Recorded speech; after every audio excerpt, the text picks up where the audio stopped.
are to TalkFCB and welcome back to the 2022 World Cup content. And tonight we did have one of the famous international matchups here between Spain and Germany. And it was a big game, a very big game in Group E, especially on the side of Germany. They're losing their opening game of the group. They were helped earlier on today with Japan losing to Costa Rica, but they knew they had to perform tonight. And even despite going behind against Spain, they found a way to hit back.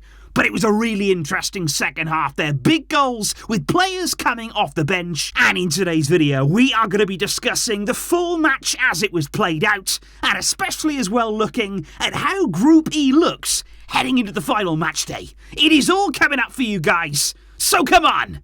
And let's discuss. Because coming into the game, Luis Enrique obviously wasn't going to change too much in his Spanish lineup, given the fact there that Spain won their last game against Costa Rica by 7-0. Just the one change there at right back, with Dani Carvajal coming in for Cesar Azpilicueta. Other than that, it was as you were for Spain there, with Ferran on the right-hand side, Dani Olmo, who I thought was bright, especially in the first half on the left, and Asensio there playing down the middle. And for Germany there, it was interesting, because obviously they lost that first game against Japan. Hansi Flick there dropping Kai Havertz from the lineup and then pushing Thomas Müller up to that sort of number 9 position. But it was almost as though Germany were mirroring Spain in that area there. Neither team electing to start a natural number 9. And that was interesting given the way the first half played out. Because I did think Spain started the game well. I thought they played with a good tempo there at the beginning of the match. Quick passing, good movement, especially in those attacking areas once again. And like I say, Dani Olmo on that left-hand side, he was causing some problems. Cutting in as well on his right foot here. The drive towards goal, which prompted a really panic save almost from Manuel Neuer there. Thunderous effort towards goal that he sort of just tips onto the bar. Wasn't all that convincing, but just about doing enough to keep it out there. Olmo going really, really close to opening the scoring. There was also an effort as well from our very own Jordi Alba. He's having a really promising tournament. We're going to talk about him later in the video as well. Takes a shot on his right foot, just wide there of Manuel Neuer's near post. And certainly in the first half, Ferran Torres was the man for Spain, who was getting plenty opportunities in front of goal. There are a few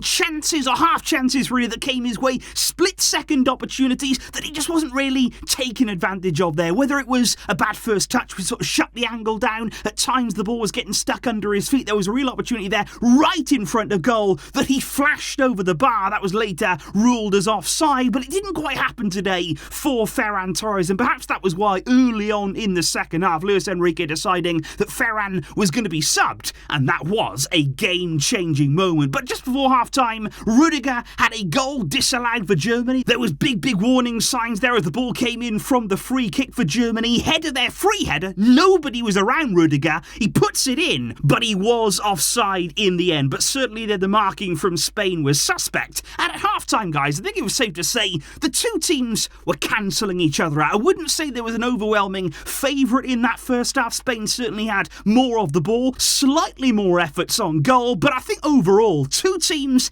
evenly matched. And the second half, very interesting. Because I did like that Luis Enrique did not wait long to make that first change of the game. Just 9 minutes there into the second half. I think he thought, you know what, I've had enough. I've seen enough. I know what needs to be done. Ferran Torres there taken off. Asensio moving over to the right-hand side. And Alvaro Morata brought on there, playing with a natural number 9. I think Spain tonight up against this Germany team, they needed that direct threat, somebody to run directly in behind their defence. And quite clearly, it was something that Luis Enrique saw early, and it didn't take long for Morata to bring that impact. And again, it came down Spain's left-hand side. A really positive side that was for them. Busquets there into Dani Olmo, out to Jordi Alba, and again, it's good work from him. Really good work there from Jordi Alba to spot the pass, then to make that pick out, and it's the perfect ball because he puts the right amount of pace on it there, a good pacey ball into Morata, so that all that he has to do is divert it goalwards. But I've got to say here,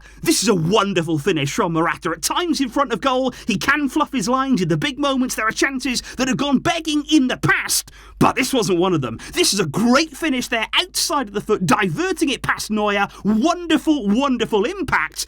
And I do have to say, guys, when it comes to Jordi Alba, so far this tournament, he's really looking good. He was involved heavily against Costa Rica. Really good overall performance from him there. We knew that today he was going to be tested more against Germany, and he was, but he stood up to that test. Really promising signs from him. And it's also, by the way, not going unnoticed as well. Just even before this game had started, Xavi, he's in Qatar now, he was asked there, who's been the best fullback of the tournament? He said, without any hesitation, Jordi Alba. So quite clearly there, he's doing good things, involved in the right moments. And Luis Enrique once again appreciating his efforts out there today. But, and this was the key in the game there, even despite going behind in the game, Germany didn't let their head drop. They didn't think, okay, we've lost the opener, we're 1-0 down to Spain, it's looking like a long way back. They did, to their credit, keep on fighting. And I do have to talk here about Jamal Musiala, because I think in this game, first of all, guys, it was very, very special to see him up against Pedri and Gavi there in that midfield. In a game like this, you know, on the world stage, two historic nations, to see those three battling it out,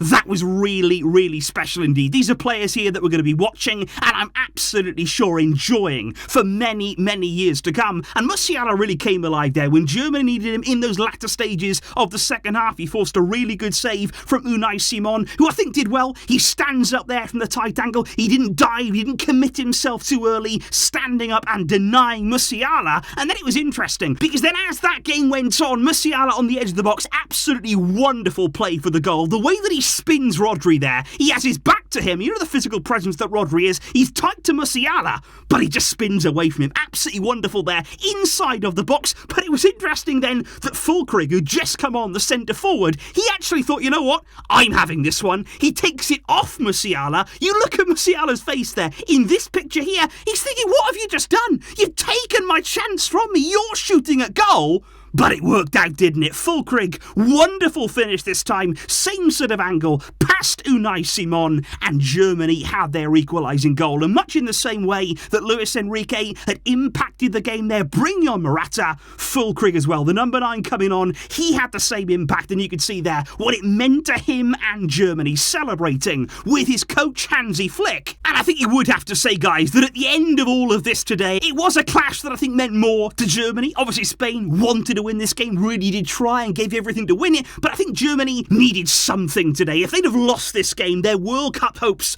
they would have been in tatters. They needed that equalising goal, and they just about found a way to get it there. Musiala very much at the heart of their good play.